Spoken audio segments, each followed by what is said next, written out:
வணக்கம்ங்க. இன்றைக்கி நம்ம காப்பியாஸ் வில்லேஜ் கிச்சன் சேனலில் அதலைக்காய் மற்றும் பாகற்காய் வைத்து ஒரு சுவையான குழம்பு வகை பார்க்க போகிறோம். அதலைக்காய் நிறைய கசப்பு தன்மை உடையது. அந்த கசப்பு சுவை இல்லாமல் மசாலா அரைத்து செய்யலாம். ஒரு வாரம் வரைக்கும் நீங்கள் வச்சு பயன்படுத்தலாம். புற்றுநோய் தடுப்பு சக்தி உடைய இந்த அதலைக்காய் மற்ற என்னவெல்லாம் நோய்க்கு பாதுகாப்பாக இருக்குது, யாரெல்லாம் இதை நல்லா சேர்த்துக்கலான்றதையும் பார்க்கலாம். Hello viewers, welcome to காப்பியாஸ் village kitchen. இப்போ பாருங்கள், நான் ஒரு 2 கப் அளவுக்கு அதலைக்காய் எடுத்துருக்கிறேன். இந்த அதலைக்காய் தானாக விளையக்கூடியது தான். இது தமிழகத்தின் தென் பகுதிகளில் அதிகமாக விளையுது. இது இந்த பனிக்காலங்களில் தான் அதிகமாக நமக்கு கிடைக்கும். மற்ற சீசனில் கிடைக்கிறது கூட கொஞ்சம் கஷ்டம்தான். இந்த அதலைக்காயில் பல ஆரோக்கிய நன்மைகள் இருக்குது. பாகற்காய் குடும்பத்தை சேர்ந்தது தான். ஆனால் இதற்கு என்று நிறைய மருத்துவ குணங்கள் இருக்குது. அதையெல்லாம் நம்ம பார்க்கலாம். நல்லா ஒரு 2 தடவை அலசி எடுத்துருங்க. இது இந்த மாதிரி வெடிச்சு இருக்குது பாருங்கள். இது போல் காயெல்லாம் பயன்படுத்தக்கூடாது. வெடிச்சு இருக்கிறது, அதே போல் கொஞ்சம் ஏதாவது பொட்டு மாதிரி ஒரு ப்ரௌன் கலராக அந்த மாதிரி பொட்டு மாதிரியெல்லாம் சிலது இருக்கும். அது போல் இருக்கிற காயெல்லாம் பயன்படுத்தக்கூடாது. நல்லா முழுக்குன்னு சுத்தமாக இருக்கிறத மட்டும்தான் நம்ம பயன்படுத்தணும். மற்றபடி வெடிச்சு இருந்தாலோ கட்டாகி இருந்தாலோ இல்லை ஒரு பூச்சித்தன்மை மாதிரி பொட்டாக தெரிஞ்சதுனாலும் அந்த காயெல்லாம் பயன்படுத்தக்கூடாது. இதோட காம்புகளை நறுக்கி எடுத்துருங்க.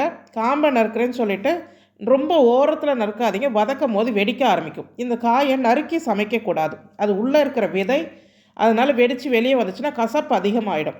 அதனால் முழுசாக வச்சு தான் இதை சமைக்கணும். நம்ம ஏற்கனவே நம்ம சேனலில் அதலைக்காய் வைத்து தனியாக ஒரு சமையல் போட்டிருக்கிறோம். இன்றைக்கி பாகற்காயுடன் சேர்த்து இதை நாம் செய்ய போகிறோம். பாருங்கள், நான் இது போல் நல்லா அலசி எடுத்துக்கிட்டு காம்பெல்லாம் கட் பண்ணிவிட்டு இன்னொரு தடவை அலசியாச்சு. 1.5 கப் அளவுக்கு இருந்துச்சு. அதே போல் மெஷரிங் கப் பார்த்திங்கன்னா ஒரு 3 கப் அளவுக்கு பாகற்காய் எடுத்து நறுக்கி வதக்கிட்டேன். அது எனக்கு 1 கப் அளவுக்கு தான் வந்துச்சு வதக்கின பிறகு. பாகற்காயும் அதலைக்காயும் சேர்த்து இது போல் செய்து சாப்பிட்றது ரொம்ப நல்லது. அதோடைய மருத்துவ குணங்கள் இந்த டயபெட்டிஸ் இருக்கிறவங்களுக்கு, மஞ்சள் காமாலை இருக்கிறவங்களுக்கெல்லாம் இது இன்னும் ஒரு நல்ல ஒரு மருந்தாகவே செயல்படும் சொல்லலாம். 1 கப் அளவுக்கு சின்ன வெங்காயம் எடுத்து உரித்து நான் இடித்து வச்சுக்கிட்டேன். உங்கள்கிட்ட சின்ன வெங்காயம் இல்லைன்னா பெரிய வெங்காயம் நறுக்கி வச்சுக்கோங்க. ஆனால் இது போல் குழம்புக்கெல்லாம் சின்ன வெங்காயம் சேர்க்கறது ரொம்ப சிறப்பு. வானொலி சூடு பண்ணி ஒரே ஒரு ஸ்பூன் எண்ணெய் சேர்த்துக்கோங்க. இதில் ஒரு 2 டேபிள் ஸ்பூன் அளவுக்கு மல்லி விதை சேர்த்துருக்கிறேன். தனியா அதை அப்படியே ஒரு 10 செகண்ட் போல் அப்படியே வறுத்துருங்க. 1/2 ஸ்பூன் அளவுக்கு மிளகு, 1 ஸ்பூன் அளவுக்கு சீரகம், அது 2த்தையுமே அது கூட சேர்த்து ஒரு 10 செகண்ட் போல் அப்படி வறுத்துறங்க. இதில் மிளகாய், இது நம்ம குழம்பு மசாலாவுக்கு இதை நாம் அரைக்கிறோம். மிளகாயை இதில் சேர்க்க போகிறோம். நான் ஒரு 5லேருந்து 6 வரமிளகாய் எடுத்திருக்கேன். ஒரு 5 காஷ்மீரி மிளகாயும் எடுத்திருக்கிறேன். ஏன் இந்த காஷ்மீரி மிளகாய் எடுக்கிறேன்னா கொஞ்சம் குழம்பு சாந்து அதிகமாகும் நமக்கு. எல்லாமே வரமிளகாய் எடுத்துட்டோன்னா காரம் அதிகமாகிடும். அதனால காஷ்மீரி மிளகாய் எடுத்திருக்கேன். உங்கள்கிட்ட காஷ்மீரி மிளகாய் இல்லைன்னா பிரச்சனை இல்லை. நீங்கள் வரமிளகாய் மட்டும் உங்கள் குழம்புக்கு தேவையான அளவுக்கு எடுத்துக்கோங்க. நான் இன்றைக்கி குழம்பு கொஞ்சம் கூடுதலாக வைக்கிறேன். நீங்கள் குறைவாக வைக்கணும் அப்படின்னா ஒரு 4-5 வரமிளகாயே போதுமானது தான். இது அப்படியே மிதமான சூட்டில் வறுத்து தனியாக எடுத்து ஆற வச்சுருங்க. இப்போ அதே வானொலியில் ஒரு 1.5 குழி கரண்டி அளவுக்கு நல்லெண்ணெய் சேர்த்துக்கிறேன். கண்டிப்பாக நல்லெண்ணெய் இருக்கிறவங்க நல்லெண்ணெய் ஊற்றி சமைங்க. இல்லைன்னா சமையல் எண்ணெய் பயன்படுத்துங்க. எண்ணெய் காஞ்சதும் நான் ஒரு பெரிய வெங்காயம் ஒரு 2 வெங்காயம் நறுக்கி வச்சுருக்கிறேன். இந்த வெங்காயத்தை நல்லா பொன்னிறமாக வர வரைக்கும் வறுத்து எடுத்துடணுங்க. கண்ணாடி பதத்தோடு விடக்கூடாது. அதுக்காக ரொம்ப மொறுன்னுலாம் வறுத்துடக்கூடாது. பாருங்கள், இதுதான் பக்குவம். அந்த பொன்னிறமாக மாறும் பாருங்கள், கோல்டன் ப்ரௌன் ஸ்டேஜ். அந்த ஸ்டேஜ் வரும்போது நாம் இதை எடுத்து தனியாக ஆற வச்சிடலாம். ஸோ இந்த அளவுக்கு வறுபட்டால் போதும். இப்போ அதே எண்ணெயில் 1 ஸ்பூன் அளவுக்கு கடுகு சேர்த்துடுறேன் நான். இப்போ வெங்காயத்தையும் நீங்கள் ஆற வச்சுருங்க. கடுகு பொரிஞ்சதோ நாம் சுத்தம் பண்ணி வச்சுருக்கிற அதலைக்காய்களை இதோடு சேர்த்துடணும். பாகற்காயும் அதலைக்காயும் 2த்தையும் ஒன்றா சேர்த்து வதக்கலாமா அப்படின்னா வதக்கலாங்க. கொஞ்சம் கொஞ்சமாக நீங்கள் சேர்க்குறீங்க, அதாவது ஒரு கைப்பிடி அளவுக்கு அதலைக்காய் அப்படின்னா 2 கைப்பிடி அளவுக்கு பாகற்காய் சேர்த்துக்கோங்க. 2த்தையும் ஒன்றாவே சேர்த்து கூட நீங்கள் வதக்கலாம். நான் கொஞ்சம் கூடுதல் பாகற்காய்ன்றதுனால நான் அதை தனியாக வதக்கி எடுத்து வச்சுட்டேன் முன்னமே.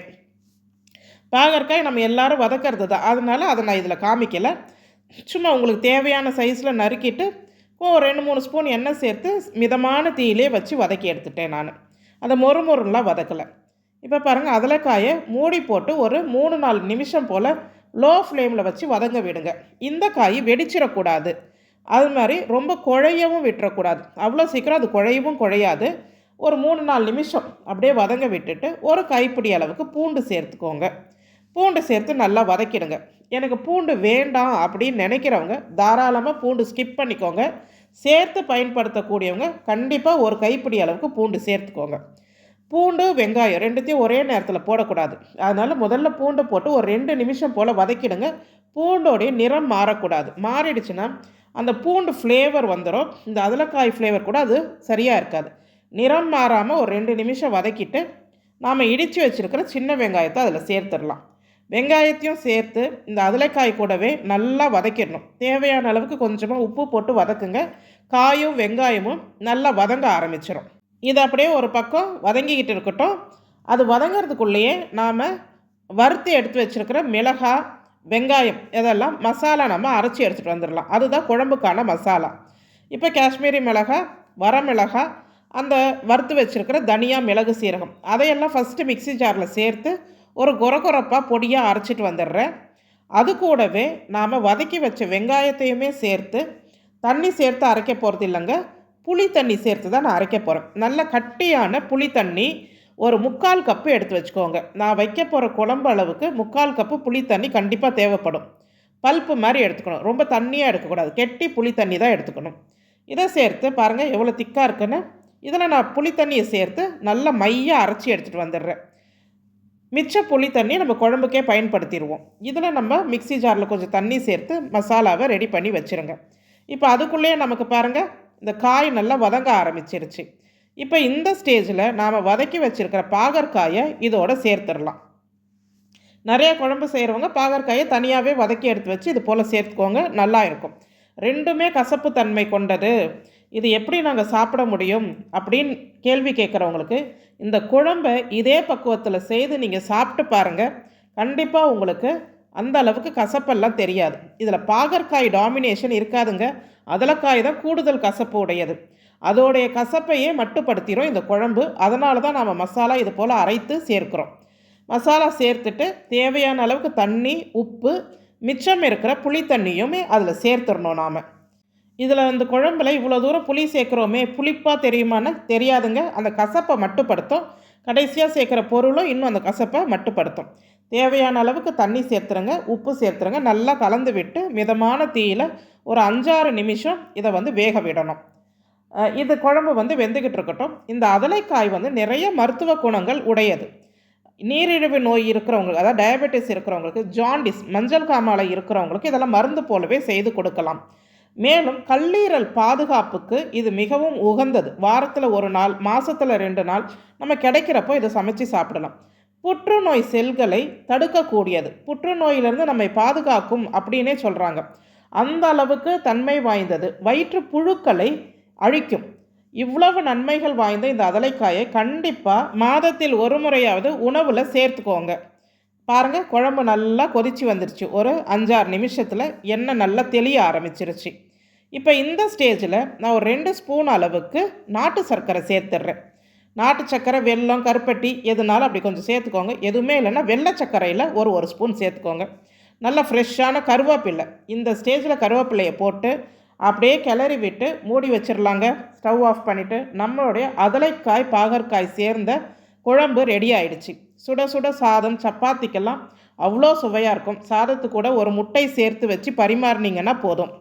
இந்த அதலைக்காய் சீசனில் கிடைக்கிறவங்க கண்டிப்பாக முயற்சி செய்து பாருங்கள். இதை 1 வாரம் வரைக்கும் நீங்கள் ரெஃப்ரிஜிரேட் பண்ணி வச்சு தாராளமாக பயன்படுத்தலாம். உங்களுக்கு இந்த குழம்பு வகை பிடிச்சிருந்ததுன்னா நம்ம காப்பியாஸ் வில்லேஜ் கிச்சன் சேனலுக்கு ஒரு லைக் பண்ணுங்கள், ஷேர் பண்ணுங்கள், கமெண்ட் பண்ணுங்கள். முடிஞ்சால் ஒரு ஹைப் பாயிண்ட் கொடுங்க. நன்றி.